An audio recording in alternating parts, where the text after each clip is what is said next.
The day স্টাইরি with মুনিয়া। আজকে আমরা জানবো উন্ধিউ খাওয়ার সম্পর্কে। উন্ধিউ ভারতের গুজরাট, বিশেষ করে সুরাট অঞ্চলের একটি ঐতিহ্যবাহী শীতকালীন মিশ্র সবজির খাবার। উন্ধু শব্দের অর্থ উল্টো, কারণ ঐতিহ্যগতভাবে মাটির পাত্রে সবজিগুলোকে মাটির নিচে উল্টো করে রেখে উপরের আগুনের তাপে ধিমে আঁচে রান্না করা হতো। এটি মূলত শীতকালে শাকসবজি দিয়ে তৈরি একটি সুস্বাদু ও পুষ্টিকর খাবার। এটি দক্ষিণ গুজরাট, বিশেষ করে সুরাট শহরের একটি স্থানীয় রন্ধনশৈলী, তাই একে প্রায়শই সুরতির উন্ধিও বলা হয়।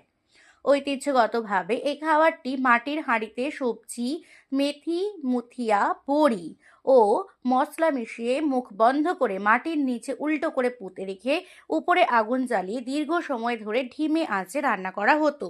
এটি গুজরাটি সংস্কৃতির একটি অবিচ্ছেদ্য অংশ, যা মূলত উত্তরায়ণ বা ঘুড়ি উৎসবের সময় জানুয়ারি মাসে তৈরি করা হয়।